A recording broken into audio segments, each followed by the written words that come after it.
मध्य प्रदेश की राजधानी भोपाल से बीके हिंदुस्तानी यूट्यूबर, नेशनल मीडिया फाउंडेशन नई दिल्ली, समूह पत्रकारिता परिषद नई दिल्ली आज नर्मदापुरम जिले की सिवनी मालवा तहसील के आसपास ग्रामीण क्षेत्रों का जो विकास हो रहा है, भारतीय जनता पार्टी के वरिष्ठ प्रधानमंत्री बोले जाए या देश के मुखिया बोला जाए, नरेंद्र मोदी जी का जो एक सपना है कि हर गांव को शहरों से जोड़ो, हर नदियों को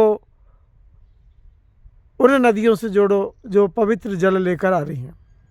इसी प्रकार ग्रामीण क्षेत्र के जो किसान हैं, जब अपनी तहसील को आते हैं और जब रेलवे फाटकों के पास घंटों खड़े रहते हैं,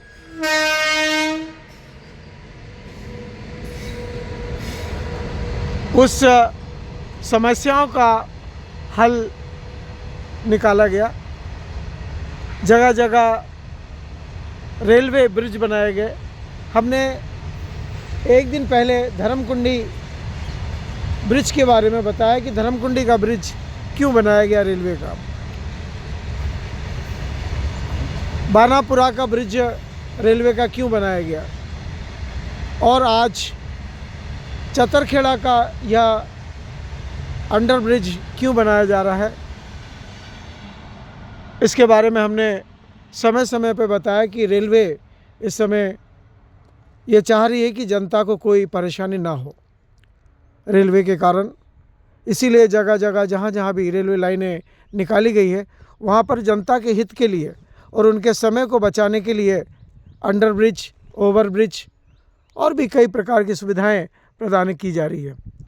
रेलवे कर्मचारियों को भी वो सुविधाएं दी जा रही है जिन सुविधाओं के लिए उनके संगठनों ने मांग की थी। इसी प्रकार मध्य प्रदेश सरकार और केंद्र सरकार के, चूँकि केंद्र में भी भारतीय जनता पार्टी बैठी हुई है और प्रदेश में भी भारतीय जनता पार्टी बैठी हुई है, और दोनों पार्टियों के बीच में जो मेल चल रहा है, उसका मेल का कारण है कि जनता की सुविधाओं को बढ़ाना। और जनता की सुविधा तभी बढ़ सकती है जब उनकी मांगों की पूर्ति हो, उनके समय का सदुपयोग उनको मिल सके।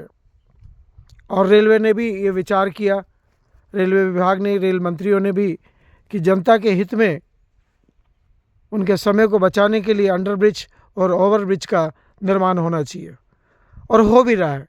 जहाँ जहाँ भी हम प्रदेश के और देश के दौरे पे जा रहे हैं, वहाँ पे हम ये पा रहे हैं कि रेलवे अब जनता के हित में विचार कर रही है और उस विचार के आधार पर कार्य चल रहे हैं। मैं वरिष्ठ पत्रकार बीके हिंदुस्तानी आपको चतरखेड़ा अंडर ब्रिज के बारे में विशेष जानकारी देने के लिए आज यहाँ पहुँचा हूँ। कंपनी भी ये प्रयास कर रही है कि जल्द से जल्द अंडर ब्रिज का निर्माण हो जाए, जिससे कि यहाँ से निकलने वाले किसान और जो हमारी 108 नंबर गाड़ी है और जो स्वास्थ्य विभाग की जो भी सुविधाएं हैं, सीधी अस्पताल को जुड़ जाए। इस अंडर ब्रिज के बनने से आसपास के जो छोटे मोटे गांव हैं, वे सीधे अस्पताल को यहाँ से जा सकेंगे, क्योंकि यहाँ से इस अंडर ब्रिज के बनने से स्वास्थ्य विभाग की सुविधा युक्त हो जाएगी।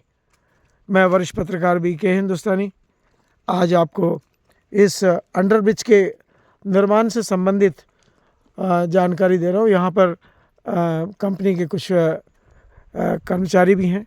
उनका ये कहना है कि मार्च के पहले तक, चूँकि मार्च फाइनेंशियल ईयर आ रहा है, और पिछले वर्ष क्या खर्च हुआ, सरकार ने क्या आर्थिक सहयोग दिया जनता के हित में, उसका फैसला मार्च में फाइनेंशियल ईयर में हो जाएगा। और उम्मीद है आने वाले इस फाइनेंशियल ईयर में फिर मध्य प्रदेश को कई सुविधाएं मिलेगी। इन्हीं उम्मीदों के साथ में मैं वरिष्ठ पत्रकार बीके हिंदुस्तानी या इस तोरियाना का जो अंडर ब्रिज बन रहा है उसकी जानकारी देने के लिए पहुंचा हूं।